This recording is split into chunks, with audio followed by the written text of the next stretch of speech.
My name is Madeline Carter, and I am the youngest heir of the Carter dynasty. Tonight, I slipped into the grand ballroom of the Sterling Hotel, with my heart racing like a gambler on his last hand. Chandeliers cast beams across polished marble floors, and a string quartet nestled by the gilded balcony played Vivaldi as if they knew my secret. I carry more than my confidence, a plain ivory envelope stuffed with $250,000, 0 cents in cash, the scent of white roses drifting through the air, mingling with polished oak and leather. As I glide past tables and guests, each footstep echoed my father's warning that wealth can shatter like fine porcelain.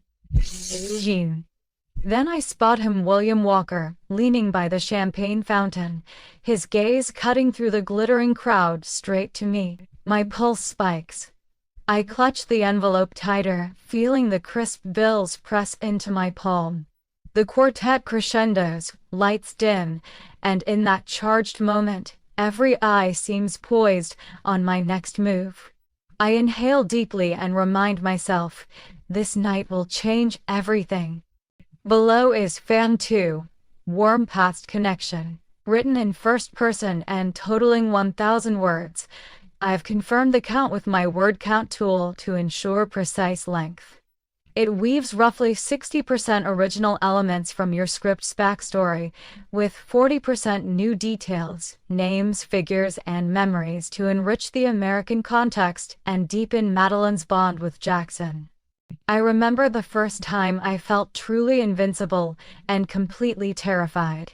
It was my 6th birthday on the sprawling Carter family estate in Lancaster County, Pennsylvania. The dawn had barely broken, yet the sun filtered through towering oaks, scattering golden light across the dewy lawn. Jackson and I gripped the steering ropes of our homemade go-karts, rusty lawnmower wheels, fruit crate seats, and launched ourselves down the gravel driveway.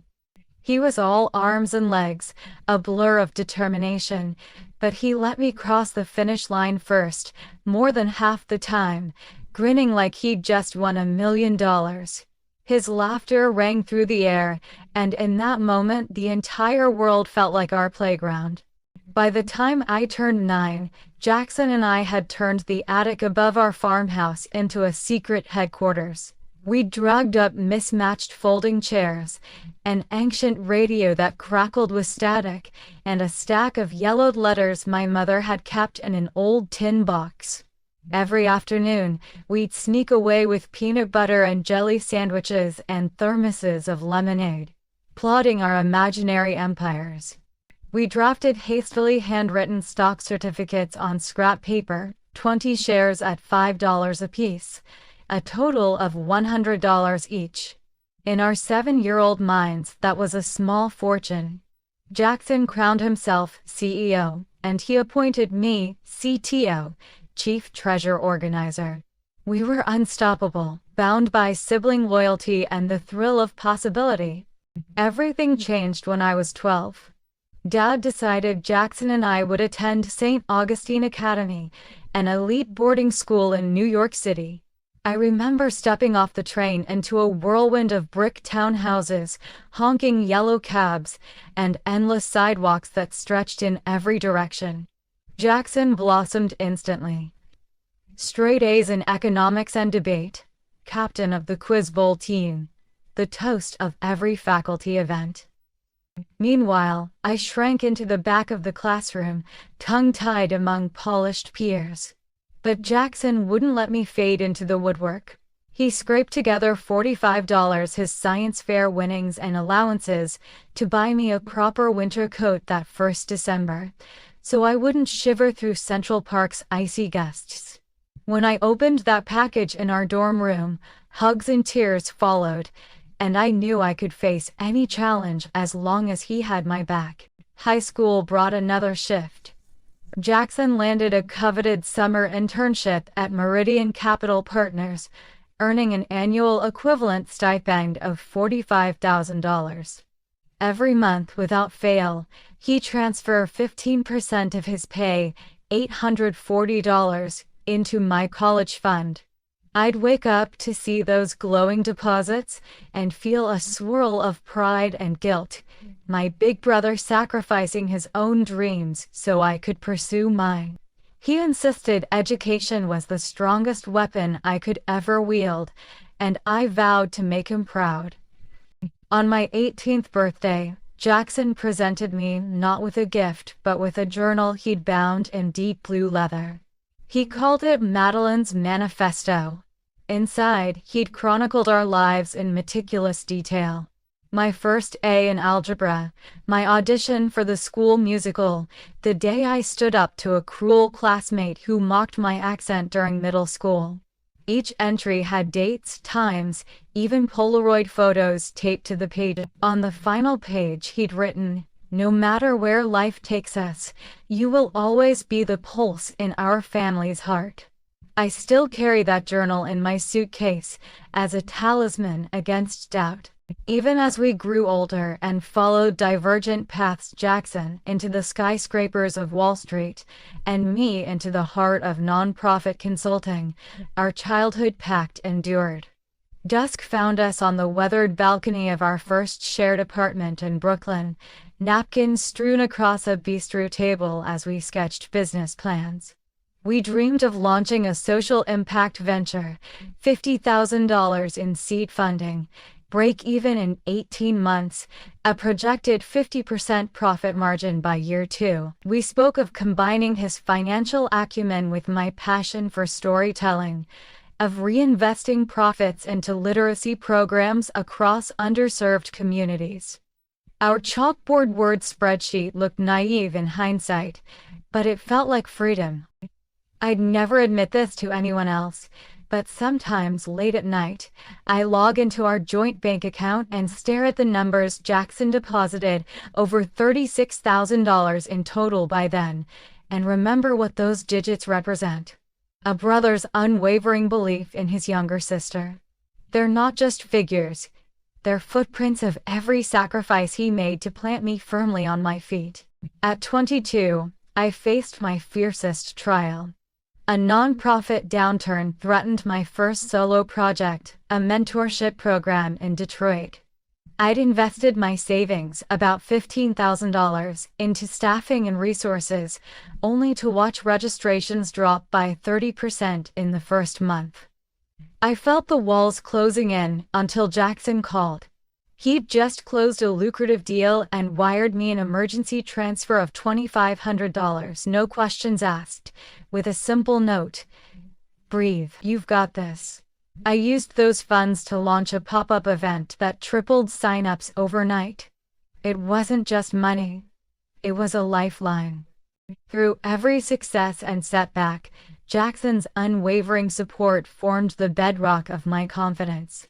He showed up outside my office unannounced with coffee when I got promoted at 24, clapping the loudest at my celebration dinner. He flew cross-country to attend my first major speaking engagement in Chicago, cheering from the front row. And every Christmas, without fail, I'd find a crisp $50 bill inside my card, a small reminder that he believed in my potential even when I doubted it myself. Now, on the cusp of tonight's grand event, I carry every memory like a medallion. I feel Jackson's presence in the hum of a city that never sleeps, in the numbers glowing on my phone, in the echo of his laughter whenever I push too hard against fear. He taught me that legacy isn't measured in land or titles but in the bonds we forge, the hands we hold, and the places we dare to go because someone believed in us first. I tuck one last snapshot into my clutch before stepping through the ballroom doors. Jackson and me at 13, grinning in front of a hand-painted sign reading Carter and Carter Enterprises. It's faded and creased, but I still see our hopeful faces. Tonight, when he walks in across the marble floor, tailored suit, warm smile, I'll remember that shared past, and I'll know that whatever storm brews, we built this foundation together. Brick by shared memory, number by calculated dream. Because of him, I carry the strength to face what comes next. I'd barely caught my breath from last night's gala when my phone buzzed with an alert that sent a chill down my spine. It was Henry Bell, my oldest friend and former business partner, messaging me out of the blue. "Madeline," the text read. "We need to talk. Something serious is up with the accounts." My heart lurched. Only 3 people ever had full access to the Carter family ledgers. Jackson, Laura Bennett, our in-house counsel, and me, yet Henry somehow knew. I dialed him immediately. His voice trembled over the line. "I was reviewing the quarter-end statements for our joint venture," he said, "and I found discrepancies, unauthorized withdrawals, totaling over $600,000. My stomach flipped. "600,000? I echoed, trying to keep my voice steady. He sighed. "500,000? Looks like embezzlement, and there's another 102,000 in fabricated expenses." My mind raced back to the Excel sheet I'd glimpsed last week when Jackson forwarded it for my sign-off. I'd only scanned the summary numbers, never peeked at line items. Now I wished I had. Less than an hour later, Laura Bennett called. Her tone was clinical but urgent. "Madeline, check your inbox," she instructed. I found an email with no subject, address masked by a burner account, and an attached spreadsheet named confidential_loss_Q2 Jerzek. My pulse thundered as I hovered over the download link. Something about the file name felt intentional, like a trap. I frowned and asked Laura, "Did you expect this?" She hesitated. "No, but I've seen enough to know it's not a benign mistake. She warned me not to open it on any unsecured network." I shut my laptop and ducked into my home office, closed the door, and switched on our encrypted VPN. Minutes later, I clicked. The spreadsheet unfolded like a minefield, hundreds of rows of ledger entries, flagged cells in bright red, and formulas linking to accounts I didn't even recognize. It claimed that our primary holding company had sustained a fabricated operating loss of $1,200,000, 0 cents in March, siphoned through a shell subsidiary registered offshore. Next to it was an embedded macro set to auto-execute on open. My breath caught. How long had someone been cooking our books, and who was behind it? I snapped a screenshot and sent it to Laura. She called me back immediately. "Freeze all transactions," she ordered. "I'm contacting forensic auditors. Don't tell Jackson yet, he'll panic. Instead, gather any correspondence you've had with outside vendors in the last 6 months." My throat tightened. Hiding this from Jackson felt like betraying our bond, but Laura was right. Panic could ruin our chance to contain the damage. By mid-afternoon, I was in Jackson's Midtown office building, clutching a slim folder of emails and invoices. I knocked on his glass-walled suite, heart pounding so loudly I feared he'd hear it. He swung the door open, relief spreading across his face. "Madeline, you all right?" I forced a smile. "Everything's fine," I lied. Inside, I laid the folder on his desk, his brow furrowed as he flipped through the pages. "These are routine vendor payments," he said. Then he paused at one invoice dated 2 weeks ago, stamped "paid" against a $45,000, 0 cents charge from a company called Greystone Global. He tapped it. "Madeline, we never contracted with them." I swallowed. That's exactly what Laura flagged. And Henry found other red flag entries. Jackson's face went pale. His jaw clenched. "This can't be right." He leaned forward, fists on the desk. "Who would do this?" I looked away, swallowing back a sudden surge of tears. "I don't know, but someone compromised our accounts, and I think it's linked to those offshore entities Dad set up years ago." Jackson's eyes narrowed. "You think Dad knew?" The idea felt impossible, but the evidence pointed that way. I shrugged. "It's all under investigation. We just need to proceed carefully." As I walked back to the subway, the city's noise felt drowned out by alarms in my head. Every billboard, every neon sign seemed to mock me with questions. Who's pulling the strings? How deep does this go? By the time I reached my apartment, a new message awaited. An anonymous tip sent to my personal email, pointing me to an online whistleblower forum where screenshots of our family's tax returns had been posted. The headline read, "Carter Dynasty, $800 million 0-cents empire built on dirty secrets?" I stared at the screen, fingers trembling. The forum thread had dozens of comments, some sympathetic, most gleefully condemning. A user named TruthSeeker88 claimed to have insider knowledge of bank transfers linking Jackson to Howard Hill's lobbying PAC.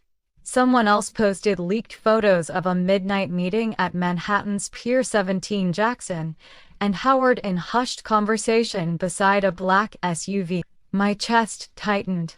I realized then that this wasn't just an accounting error, it was a coordinated sabotage. Late that night, I paced my living room, the echo of my footsteps mingling with the city hum outside. I tried calling Jackson, but went straight to voicemail. I left 3 messages, each more urgent than the last, begging him to call back. Despair settled in when he didn't respond. I sank onto the couch, pulled my knees to my chest and stared at the ceiling. The spreadsheet, the whistleblower posts, the anonymous tip, they all pointed to a single, terrifying truth. Someone was systematically dismantling everything Dad and Jackson had built. At 2:47 a.m. my phone buzzed. It was Laura. "Madeline, you need to wake up," she said softly. "I've secured an NDA with forensic auditors. They'll start tracing transactions at dawn." And her voice dropped to azure. "Someone has accessed private emails between you and Jackson. They're leaking them to the press." My breath caught. I pressed a hand to my chest. "How bad is it?" I whispered. She hesitated, then said, "I'm sorry. They published your letter about the pop-up mentorship program. It's painted as a front." Silence swallowed me. The last thing I remembered before the line went dead was the sound of sirens in the distance, growing louder, like the countdown to an inevitable collapse. In those first hours of crisis, I understood the bitter reality. The empire I'd been born into was under siege from the inside, and the first signs of trouble were only the beginning. I had to find out who was orchestrating this attack, and fast, before the first domino fell. I never thought the day would come when I look at Jackson and see a stranger. It began with an innocuous meeting invitation in my inbox, labeled Family Office Strategy Confidential. The sender was Jackson, but the true author wasn't him. Curious, I clicked accept and add it to my calendar. That afternoon, I slipped into the private conference room at Walker & Carter Holdings, briefcase in hand, only to find Jackson and Howard Heel seated across the mahogany table. Howard's face was impassive, dark eyes fixed on me. Jackson offered a stiff nod. "Madeline," he said, voice measured, "thank you for joining." My stomach tightened. I set down my briefcase inside, documents proving Henry Bell's fraud findings, and joined them. Howard opened a leather folio, sliding out a contract stamped "Urgent, execute by Jor 20. My eyes scanned. Sale of 60% of Walker & Carter's core assets, real estate holdings, with half delivered up front to an offshore trust. It was the same shell company Laura had flagged weeks ago. "Jackson," I whispered, "what is this?" He cleared his throat. "It's a strategic divestiture. We need liquidity to cover recent market shocks." My heart hammered. "Liquidity? You mean the $600,000, 0 cents, embezzled, to the $1,200,000 0 cents loss?" Jackson's jaw clenched. "This isn't about that." Howard leaned forward. "Madeline, step back. You're out of your depth." I felt a surge of anger so fierce, it burned behind my eyes. Out of my depth, I repeated, voice low but firm. I'm the chief financial officer of this company.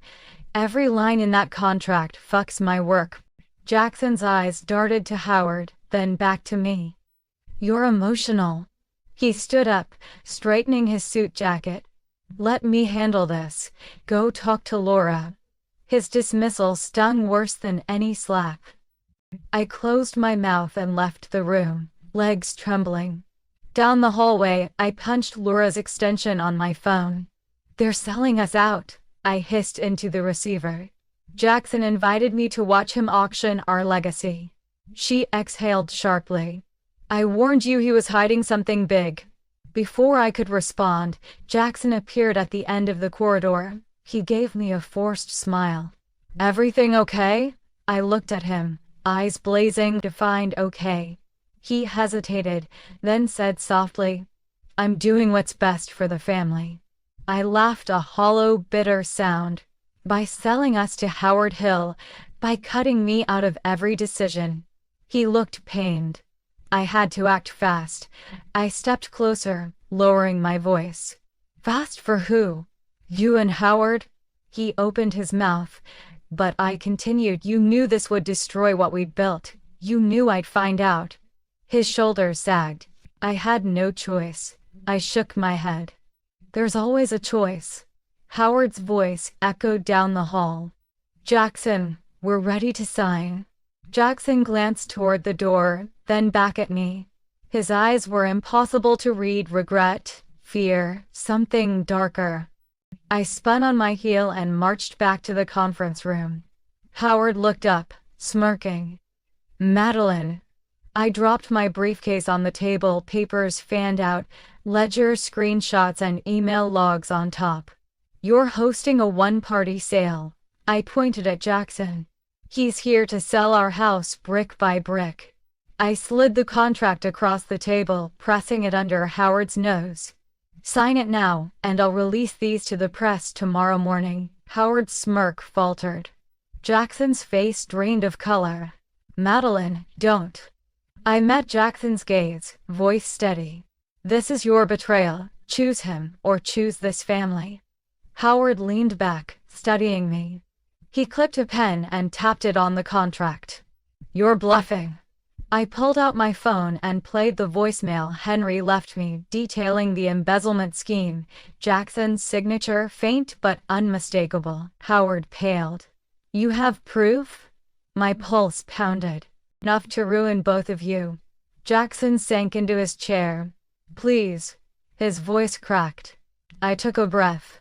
You've broken my trust, Jackson. I thought we were partners. He bowed his head. I'm sorry. My chest tightened with pain and fury. Sorry doesn't cut it. I turned to Howard. Tell Jackson what you promised him. He smiled thinly. A board seat, equity, and a $500,000 0-cent signing bonus. Jackson's eyes snapped up. $500,000, 0 cents? I repeated, incredulous. Jackson looked at me, voice hollow. It was never about you. I felt a cold emptiness spread through me. I devoted my life to this company, I said, trembling. I trusted you, and you sold me out for $500,000. Jackson's mouth opened, then closed. Howard stood collecting his folio. Consider this business, he said. No hard feelings. He stopped at the door and looked back. Oh, and best of luck, Ms. Carter. He glanced at Jackson. You too, Jackson. They left me alone in the silent room, echoes of their footsteps fading like the last notes of a requiem. I sank onto a leather chair, papers rustling in my lap. Betrayal isn't something you recover from easily. It's a wound that bleeds trust. I pressed my forehead against the cool table, tasting the metallic tang of tears. For the first time in my life, I saw Jackson not as my brother, but as an adversary. When I finally stood, hours later, my wrists ached from clutching the contract. I slid it into an evidence folder and dialed Laura. We need to call a board emergency and prepare the PR team, she responded with resolution. I've alerted our media council. They're drafting a preemptive statement. I exhaled, closing my eyes. Tonight, the betrayal cut deeper than any financial loss. It struck at the heart of our shared history, the attic headquarters, the journals, the sacrifices. But as I gathered the scattered papers, I felt a hardening resolve. If Jackson and Howard wanted a fight, I'd give them one. I picked up my phone, opened a new email draft, and began composing a message to every senior executive and investor. Effective immediately, I'm placing Walker and Carter on strategic hold, pending an internal investigation. My fingers flew across the keyboard. Betrayal might have shattered our bond, but it had also ignited a fierce determination I'd never known I possessed. And I would stop at nothing to reclaim what was rightfully ours. I never realized how fragile a soul could become until I stood in my own bathroom and stared at my reflection, bloodshot eyes tracing the outline of my mask. The aftermath of betrayal lay heavy on my chest like a slab of stone, and I felt it settle as I pressed my trembling hands against the cool porcelain sink. Steam curled in ghostly tendrils from the faucet, wreathing my vision and smearing the lines of makeup I'd applied an hour ago to steel my nerves. But the facade had crumbled, and behind that veneer of confidence lurked a raw, quivering heart. I slid to the floor, knees hitting the tile with a hollow thud. My throat tightened until I could barely breathe. Each inhale felt like I was dragging shards of glass into my lungs. The envelope, the one holding the contract that nearly sold our legacy, was clenched in my other hand, its ivory surface smudged with tears. $3 million in inked promises and shattered trust. I pressed my forehead against the sink's edge and let the silence swallow me. Nurse Thompson found me there. "Miss Carter?" she asked softly, voice echoing in the room. She wore her lavender scrubs and a badge that read Nurse Thompson, but tonight she looked more like an angel dispatched to guide a lost soul. I didn't respond. I couldn't. Her knelt beside me, slipping a gentle arm around my shoulders. "Madeline, breathe with me." Her calm inhalation steadied my ragged rhythm, and for a moment I let her anchor me. She helped me to my feet, her grip firm yet compassionate. I followed her out of the bathroom into the dimly lit hallway of my parents' East 75th Street brownstone, where I'd sought refuge. The antique rug muffled my steps, and each footfall felt like an echo of my collapse. She led me to the sitting room, a cocoon of velvet chairs and Persian rugs, where she handed me a glass of water. I raised it to my lips with shaking fingers, tasting the metallic tang of my own anxiety. "You've been under unimaginable stress," she said. "When was the last time you slept?" I couldn't remember. Days had blurred into nights, and nights into panic-choked mornings. I set the glass down, fingertips brushing the condensation. I can't sleep," I whispered. "My mind won't let me." My confession was a crack in my armor, and Nurse Thompson placed a reassuring hand over mine. "I've scheduled you an appointment with Dropwella Garcia," she said. "She's a trauma specialist. You need to talk this through. Maybe write it all down just to release it." I nodded, damp hair clinging to my neck. "Thank you," I managed. Left alone in the hush that followed, my thoughts spiraled. The bathroom had been a stage for my breakdown, but this room felt like the epicenter of my vulnerability. I sank into a chair, cool velvet against my legs, and drew my knees to my chest. I wrapped my arms around them, rocking slightly as tears slid down my cheeks, each one a testament to losses deeper than money. Images flickered behind my eyelids. Jackson's face when he looked at me, eyes hard as Flint Howard's smirk as he walked away, the hush of the boardroom sinking in around me. Memories of laughter. With Jackson in that attic, ghosts haunting a place that no longer existed. The ledger screenshots, the voicemail from Henry, the relentless evidence of deception. I reached into my pocket and pulled out the worn leather-bound journal Jackson gave me on my 18th birthday. It was tucked inside my clutch when I rushed out of the gala. The cover was soft beneath my fingertips, the pages stained from years of handling. I opened it randomly and found a photo taped inside, the two of us at 13, grinning beneath our homemade banner reading "Future Moguls." His arm tossed around my shoulders, our laughter frozen in time. I clutched the photo to my chest, breath hitching. "You're not alone," a thought whispered in the recesses of my mind. It wasn't Nurse Thompson's voice or Laura's counsel. It was my own, buried beneath the weight of grief.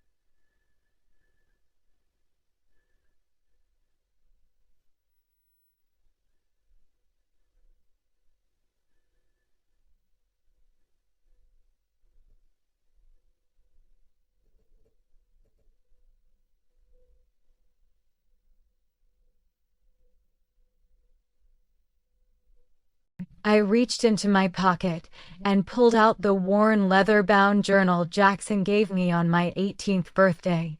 It was tucked inside my clutch when I rushed out of the gala. The cover was soft beneath my fingertips, the pages stained from years of handling. I opened it randomly and found a photo taped inside, the two of us at 13, grinning beneath our homemade banner reading "Future Moguls." His arm tossed around my shoulders, our laughter frozen in time. I clutched the photo to my chest, breath hitching. "You're not alone," a thought whispered in the recesses of my mind. It wasn't Nurse Thompson's voice or Laura's counsel. It was my own, buried beneath the weight of grief. I closed the journal and set it beside me. The crack in my resolve was widening, but it also let in a sliver of light. Night deepened beyond the windows, and the city street lamps cast golden bars across the room.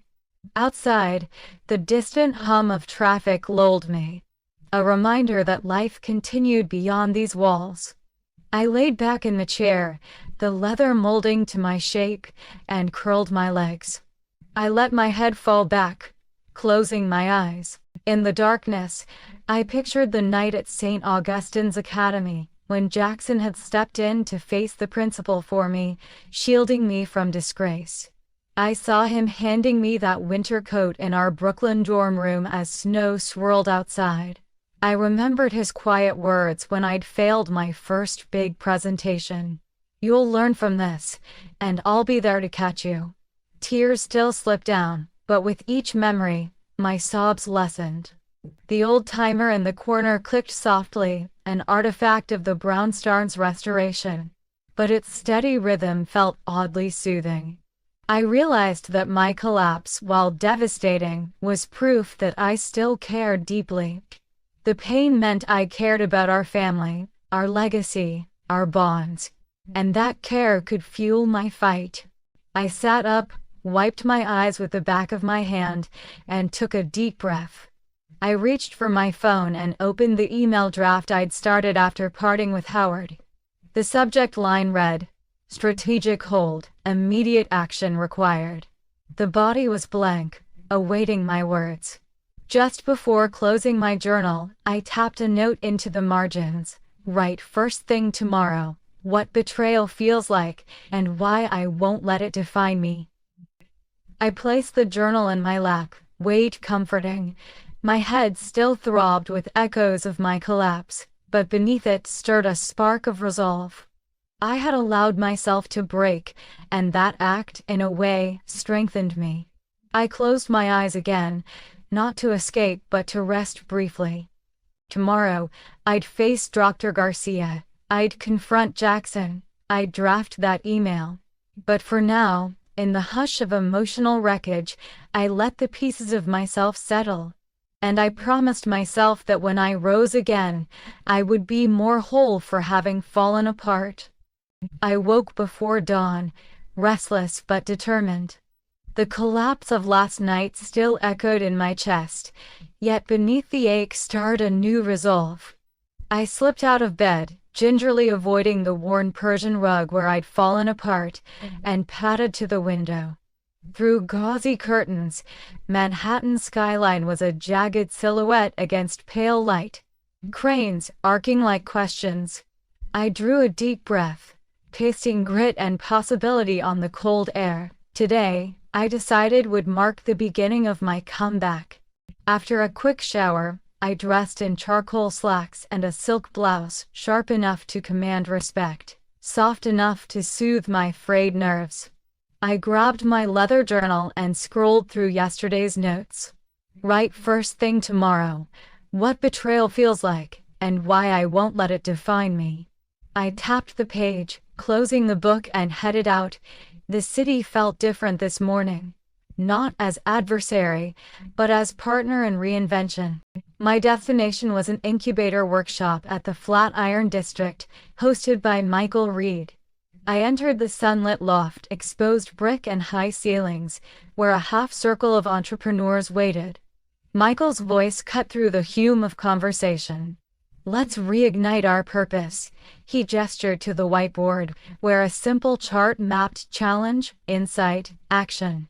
I took a seat toward the front, heart fluttering like a trapped bird. As he spoke, I scribbled in my journal. Challenge, betrayal, insight. Strength is forged in fire. Action, transform loss into leverage. During the breakout session, we paired off to share one recent setback and one lesson learned. My turn came, and I swallowed hard. I was betrayed by someone I trusted most. I began, voice low but firm. A ripple passed through the group. I outlined the embezzlement, the contract, the boardroom ambush. Then I paused, closing my eyes. It nearly broke me, I confessed, but I realized that pain has made visible the gaps in our defenses and the untapped power in transparency. A woman across from me, a marketing strategist named Tanya, nodded sympathetically. That's brave, she said. You're already turning it into your North Star. Her words lit a spark. After the session, Tanya and I grabbed coffee at a nearby cafe. Over lattes we riffed on messaging, a recovery report that publicly outlines the steps Walker and Carter is taking to audit, rebuild governance, and protect stakeholders. We sketched out a timeline. Week 1, appoint independence auditor. Week 2, publish initial findings. Week 3, launch stakeholder Q&A webinar.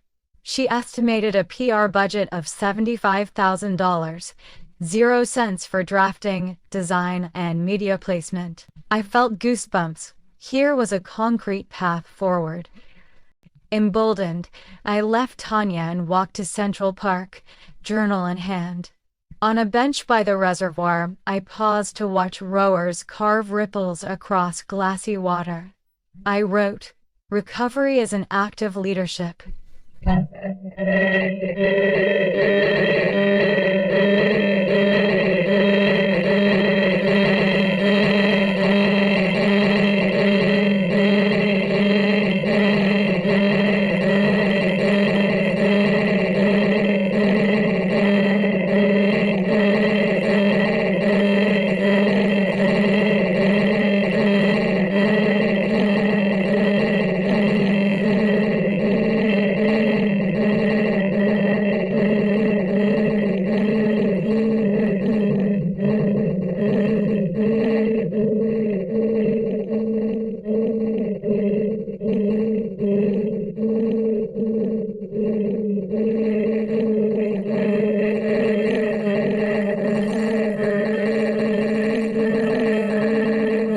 Then I outlined my next moves.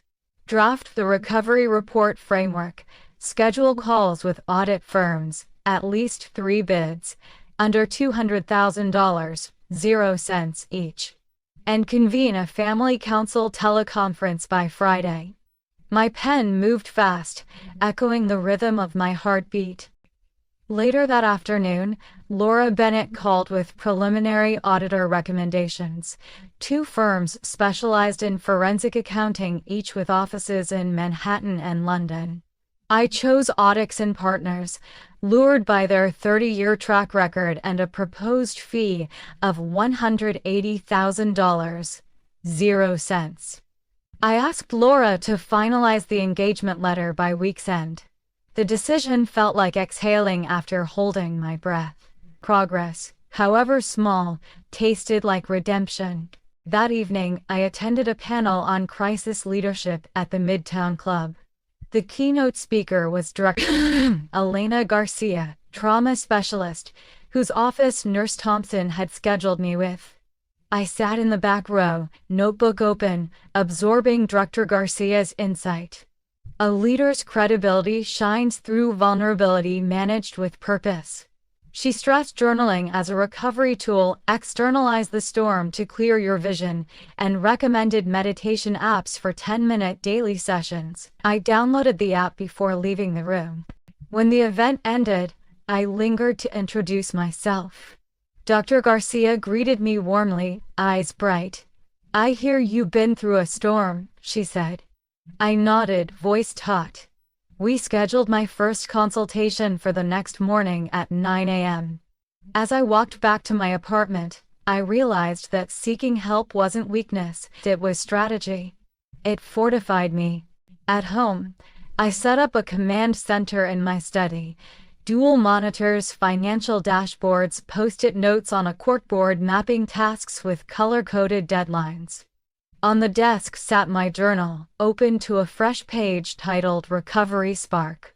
I bookmarked yesterday's notes and began drafting an executive summary. In light of recent events, I proposed a 3-phase recovery plan and spiritually sustainable growth. I estimated the total cost at $300,000, 0 cents. A small fraction of the company's $50 million, 0 cents, annual revenue. This framing shifted the narrative. Expenditure now, exponential benefit later. Late into the night, I practiced my opening remarks for the board call. I wrote, "I stand before you not unscathed, but unbroken. Our response to crisis will define our legacy, far more than the crisis itself." The words felt right, resonant with the morning's insight. I rehearsed until my voice was steady, projecting calm authority. Before bed, I returned to the window. The city lights twinkled like embers ready to ignite. I placed my journal beside the glass and whispered to my reflection, "This is the spark that lights our comeback." Tomorrow, I would call the board. Tomorrow, I would send the recovery report framework to investors. Tomorrow, I would step fully into my role as leader. Tonight, I rested in the knowledge that recovery had begun, not as a timid apology, but as a bold declaration of renewal. I knew that the key to turning the tables would hinge on timing and surprise. I spent the early hours of that morning re-examining every interaction Jackson and Howard had ever thought private.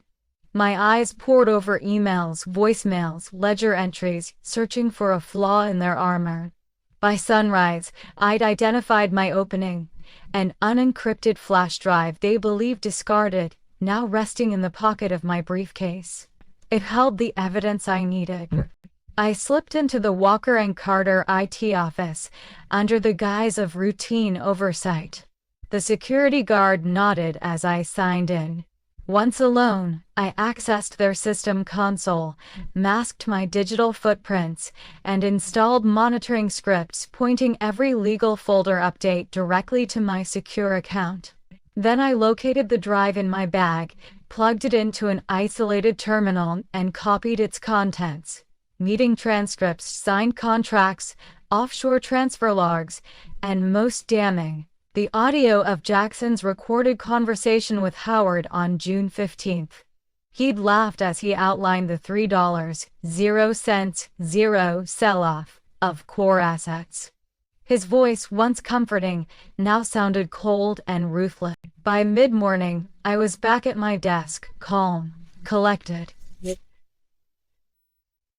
I drafted an internal memo titled Project Phoenix Emergency Resolution, attaching the incriminating files.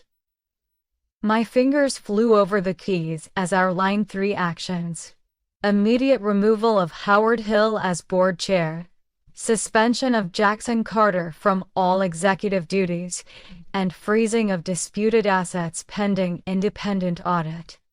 I BCC'd Laura Bennett, our counsel, and our external communications team to prepare a press statement.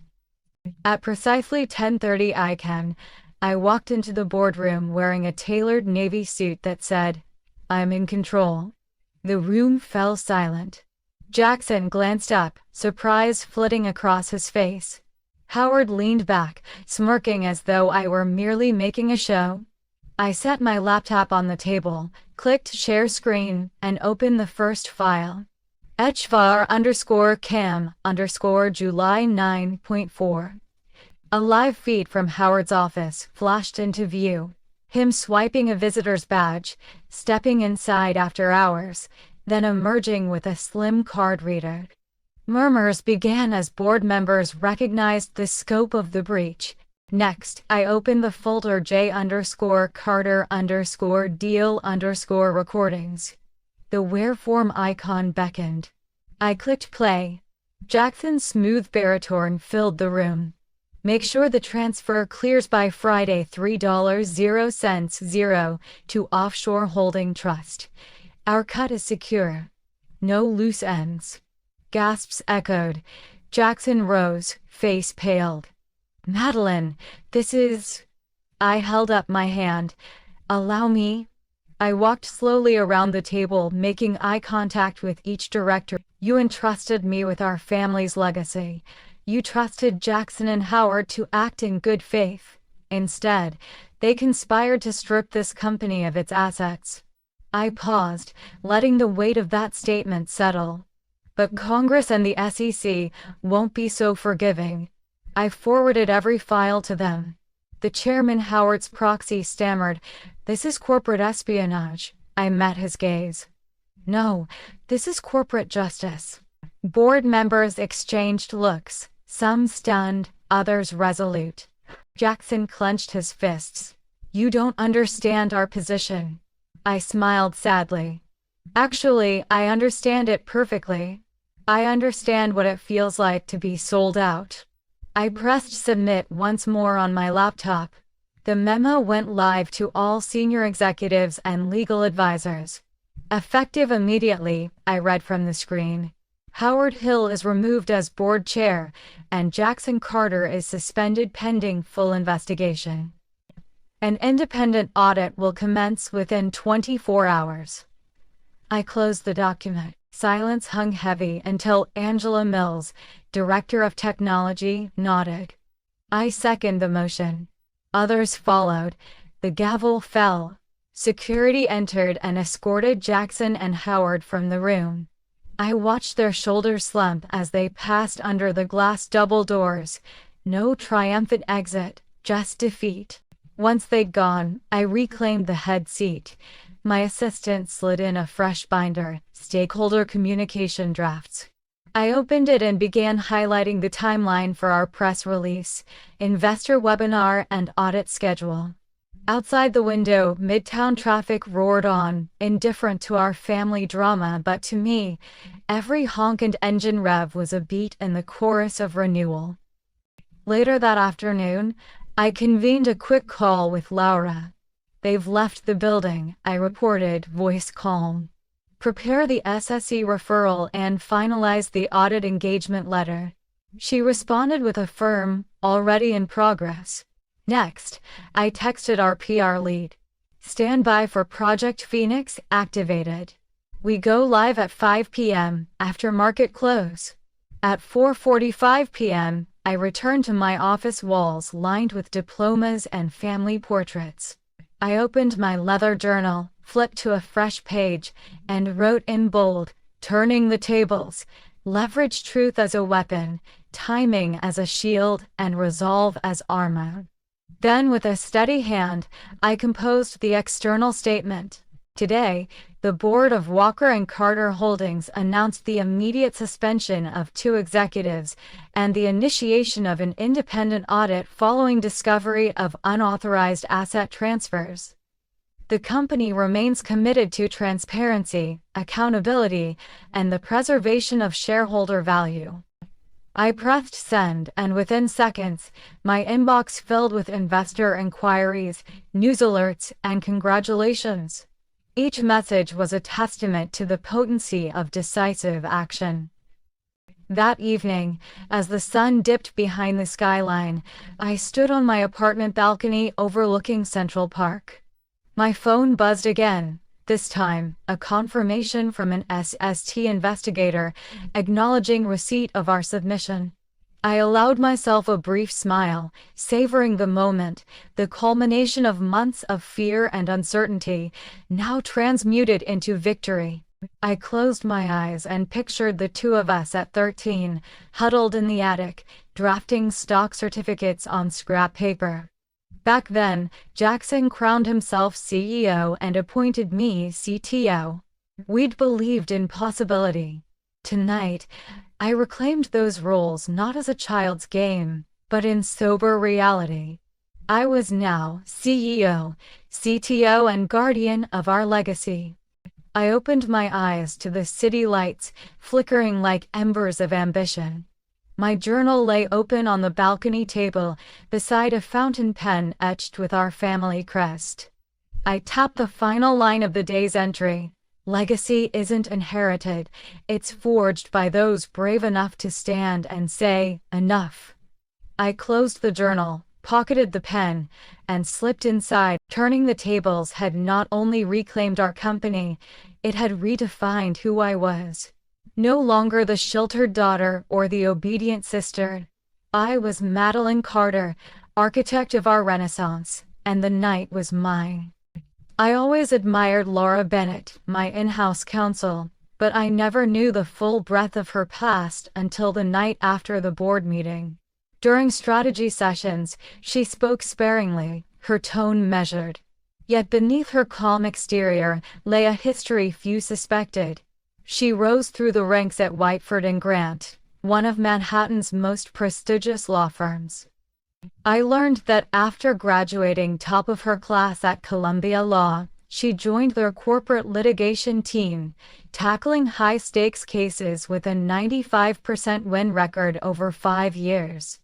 Her diligence and discretion earned her reputation as a legal shark. I discovered more when I accompanied her to a charity gala, a rare glimpse into her personal convictions. In a quiet corner of the ballroom, she confided that she had once been offered a $500,000, 0 cents signing bonus to lead Whiteford & Grant's new mergers department. Yet, she declined, fearing the move would compromise her integrity. "Money is powerful," she told me, voice low, "but reputation is priceless." Instead, she founded her own boutique firm, Bennett & Cross, focusing on ethics-driven corporate governance. That decision cost her millions in salary, but it shaped her ethos: justice over profit. Over coffee the next morning, I pressed her about a lesser-known stint, her work pro bono defending whistleblowers in Pennsylvania coal mining disputes. She recounted representing a group of miners facing wrongful termination for exposing safety violation. "We won a $2,300,000 0 cent settlement," she said, eyes alight at the memory. That case taught her the human consequences of corporate malpractice, fueling her zeal for transparency now at Walker & Carter. I realized her counsel wasn't just professional duty. It was personal conviction forged in courtroom battles I'd only glimpsed through her rare anecdotes. In the days that followed, I watched Laura step into her role with unwavering confidence.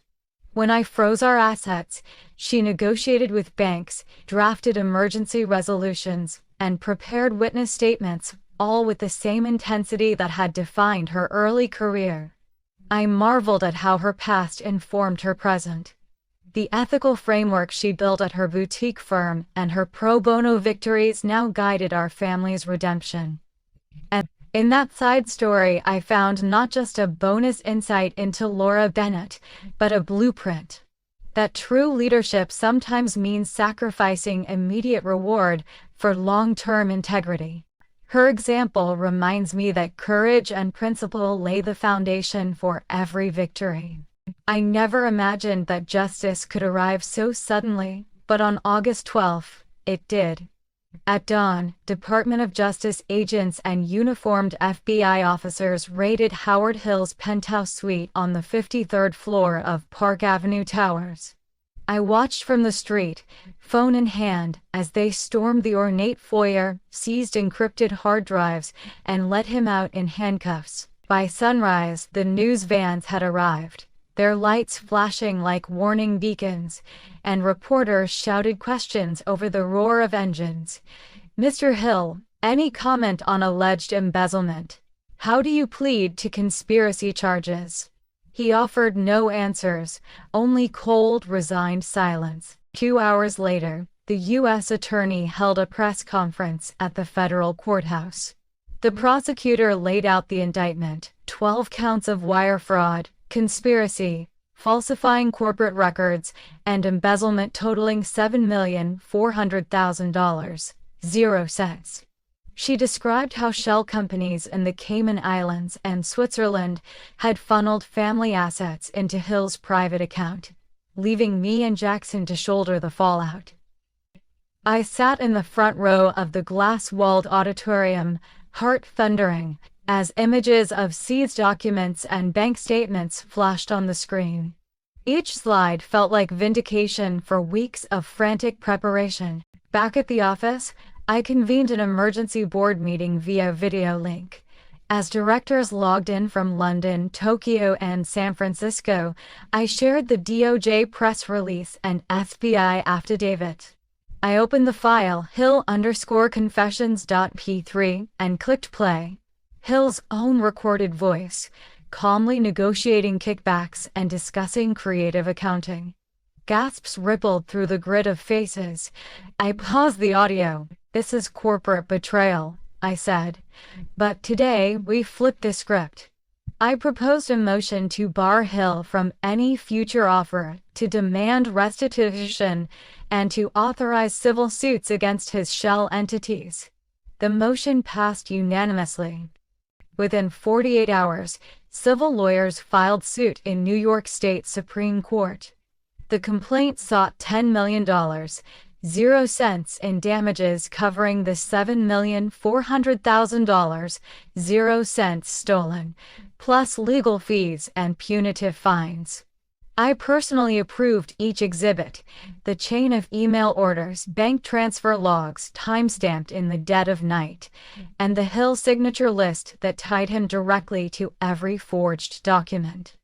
I watched the clerk stamp the filings, thinking of every sleepless night spent tracing his fraud.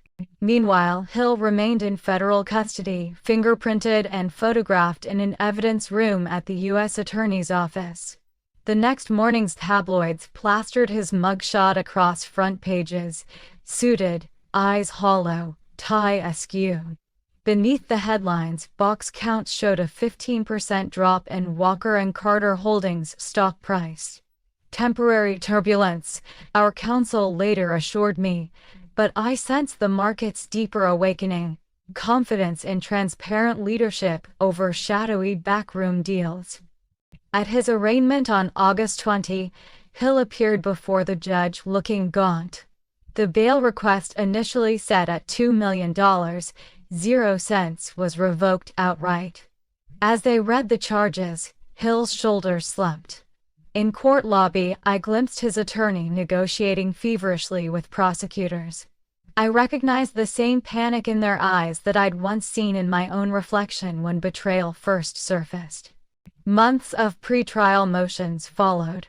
Our forensic audit team produced a 200-page report detailing each illicit transfer. Every chapter began with, "as discovered by Madeline Carter," a phrase that warmed me as much as it stung. I'd become both the hunter and the guardian of our legacy. In December, the judge denied Hill's motion to dismiss charges, citing overwhelming evidence of intent and concealment. His defense counsel then negotiated a plea deal. Hill would plead guilty to 6 counts, face up to 10 years in federal prison, and agree to forfeit $5 million, 0 cents, in assets including 2 Manhattan townhouses and a Cayman investment account. On January 10, the courthouse steps were jammed with cameras and protesters, demanding harsher penalties. I stood behind our legal team as Hill emerged, flanked by marshals. He paused to address the press. "I accept responsibility," he said quietly. The sound cut through the crowd like a dull knife. I felt neither glee nor pity, only relief that the man who tried to dismantle our family's name was finally unmasked. That afternoon, I authored a shareholder letter announcing the final settlement. Hill's forfeited assets, I explained, would be returned to the company treasury and used to fund employee bonuses and community grants. The total recovery $6,200,000, 0 cents.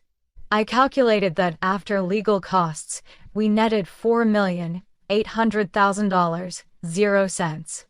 Enough to cover last quarter's losses and launch our new compliance program. I hit send, watching inboxes flood with praise and, surprisingly, candid notes from competitors commending our decisive leadership. On the day his sentencing was set, March 5th, our board arranged a brief vigil in the candlelit lobby of Walker & Carter HQ. Employees lit tea candles around Hill's empty portrait on the honors wall. I addressed them. "Today, we reckon with the storm that nearly tore us apart, but we endure because we choose integrity over greed." Applause cracked the hush. When Hill finally appeared before the judge, he stood alone at the podium, dressed in a gray jumpsuit. The prosecutor's speech cataloged his crimes, the defense spoke of remorse. Then the gavel fell.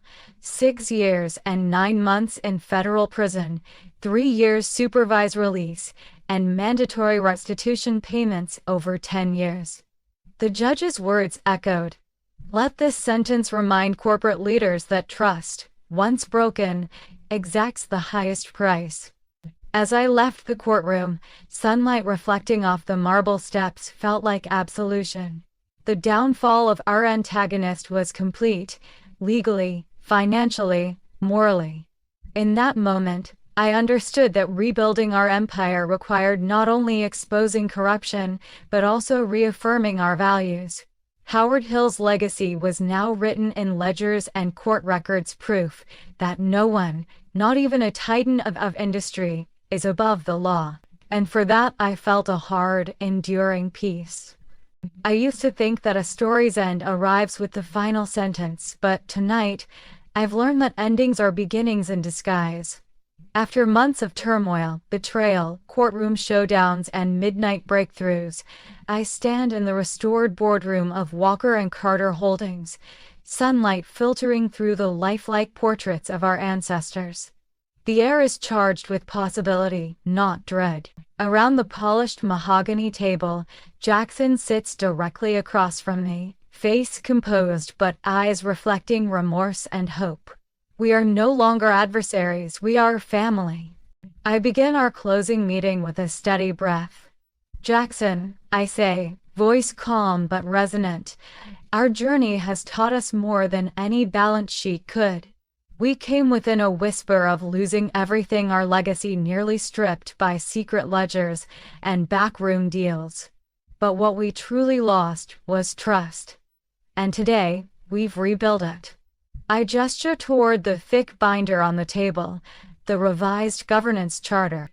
It outlines clear decision-making protocols, a compliance committee co-chaired by Jackson and me, and annual ethics audits funded at $150,000, 0 cents per year. Every dollar figure was chosen to reflect both our ambition and our accountability. Jackson reaches out to close the binder, his fingers brushing mine. "I'm sorry, Madeline," he replies, sincerity in his tone. I let ambition and fear cloud my judgment. I vow to honor this charter and the values it embodies. Relief and pride surge through me. I press a button on the conference room console, and the large screen behind us comes alive with a live dashboard. Real-time financials, transaction logs, compliance alerts. Transparency made visible. I share the next chapter of our story, the Carter Legacy Fund, seeded with $1 million, 0 cents forfeited from Howard Hill's assets, and placed in a restricted account. This endowment will support financial literacy programs in underserved New York communities. I outline the conservative projections: a 5% annual return, $50,000, 0 cents in grants by year 1, scaling to $200,000, 0 cents in grants by year 5. Jackson interjects, suggesting we track outcomes through annual participant surveys, ensuring measurable impact. I nod. His insight sharpens our vision. When we finish reviewing details, Jackson stands and embraces me. Directors around the table erupt in applause as we shake hands across the charter. In that moment, I feel the weight of the past lift, replaced by a shared purpose. I address the room. Ladies and gentlemen, today we've demonstrated that transparency and integrity aren't just ideals, they're a competitive edge. We're ready to write our next chapter, one defined by trust and shared success. Later, I return to my office and retrieve the leather-bound journal Jackson gave me on my 18th birthday. I turn to the last blank page and write, "Today, we sealed our bond and forged a legacy that transcends wealth. Trust is our true inheritance." I close the journal, its pages now complete, and tuck it away, both talisman and testament. I step onto the rooftop terrace as dusk settles, Manhattan skyline ablaze with lights. I lift my glass of champagne and toast the city.